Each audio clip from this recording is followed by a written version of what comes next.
Hello everybody, welcome. My name is Tina from Homeschooling Oils, and today I am going to be showing you the inside contents of The Life of Fred, Financial Choices.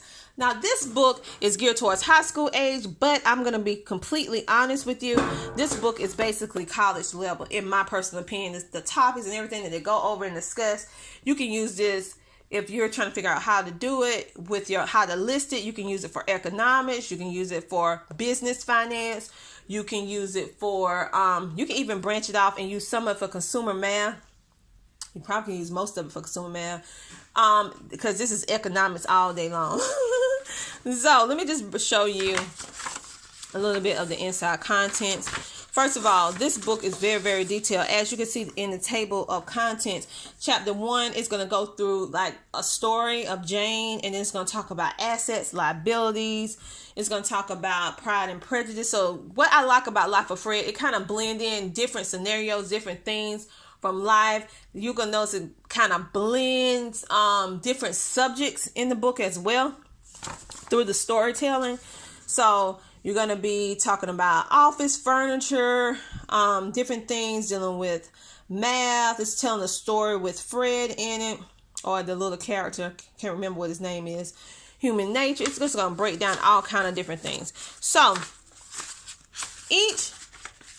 another thing that I like is that each lesson is short.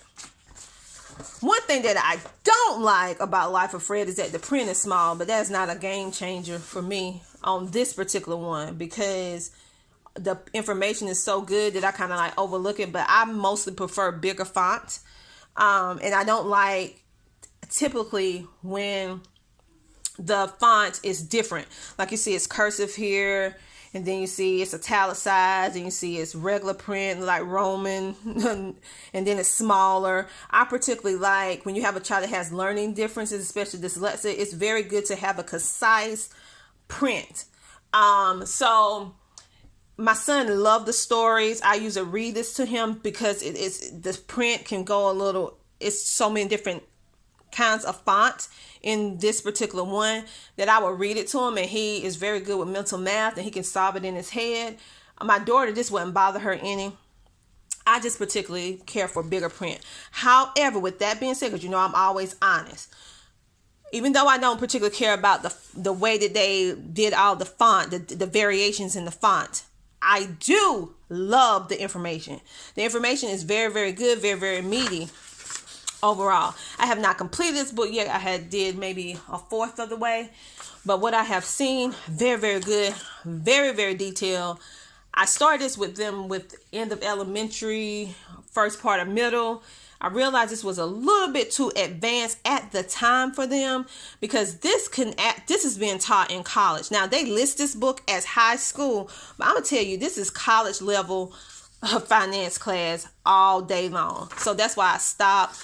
And I had noticed that I had to do a whole lot of breaking down, and then do a lot of research on certain things for them because they were so young. But now I'm going to revisit this because they're ready for it. They already took so many different financial courses with economics and they're doing really, really good. So I found the book. I said, I need to revisit this because right now they are ready for this right now. So this is how it is. And see what I said, like the bigger font. And another thing that I like, the lessons are not long. So it may be about 3 to 4 pages long. And then it has the answer solution on the back of the page. If you don't want your child to see the answers, then put a piece of paper on the back of it so they won't see the answers. But it actually breaks down and gives you the answers within the chapter, not in the back of the book. So you won't notice that the answer is not in the back of the book. It's right with the chapter in which you're going over at the time. So see, this is the work that they would have to do. And then here are the complete solutions in the back. So as you can see, I'm just going to give you a brief look through of this. Like I said, my son with dyslexia, I cannot hand this to him for him to read it because the font is just too many variations in the font. It's just too many. And so I would have to, he would get the most out of this by me reading it to him, which I will do. My daughter, it will not bother her because she don't have dyslexia, as far as I know. And she does, it's very, very mild.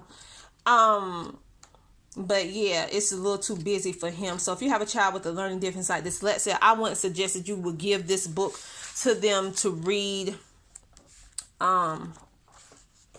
by themselves, because the fonts can become a little overwhelming because there's so many different variations. Not just a variation in the font, but the size of the font. So look at this. So you see how big it is here, and then it's so small here, right? That will be a problem. And notice how it's in cursive to the top, that all the chapters are in cursive, that fancy cursive. So if you have a child that have difficulty or have not yet entered cursive and reading this, even though they're in high school, they never really were quite good at cursive, then this might not be the best option for you unless you adapt it. I'm all for great content and adapting when necessary. So this is something that I have to adapt. Like, look. See the font here, and then see how tiny that is. Woo, can't do it. My son couldn't do this. I'm just reading it because it would just be too much for him with dyslexia. However, the information is good, so I just read it to him, and he will actually do the mental math in his head, which he's very, very good at. My daughter, she can do this, but it's busy for a dyslexic child. Information really, really good. So I want to show you guys the inside of this, although I prefer bigger fonts. So overall, my thoughts about this is that the content is very, very good. I don't necessarily like the way that the content is always delivered because of the variations of the font, bold print, italicized, cursive. I mean, they have just about everything in there. So that could be a little busy, a little hard for children with learning differences, or even a child without it that just like to have something precise and consistent. If your child likes to have something precise and consistent, then this will not be great for them to do as a standalone. Like, you can do it as a family or as a group or something like that. But if you know that they need something concise, because we have a lot of children without learning differences that need something precise, need it consistent. And once it breaks that consistency, it causes stress. So like I said before, the information is very, very good. Do not care for the variations of font. That's why I'm adapted and read it to my son and also my daughter as well, because I'm just going to do both of them at one time. In my opinion, this is college level finances. In my opinion, although it's listed for high school, this is college level all the way. Because I know college children that are taking this, and when you read reviews on it, you will see that it's very, very advanced. So if you have a high school that's advanced placement, then this will be good too. Because, or give honors, this will be good, and you'll have no problem counting this as honors because it's very, very advanced. It's very, very advanced. So I will talk to you guys later. Hope you enjoyed this review. If you have not clicked the like button, go ahead and click it. If you have not hit the subscribe button, now go ahead and hit that subscribe button. It's free. I'll talk to you guys later. Have a great rest of your day. Bye.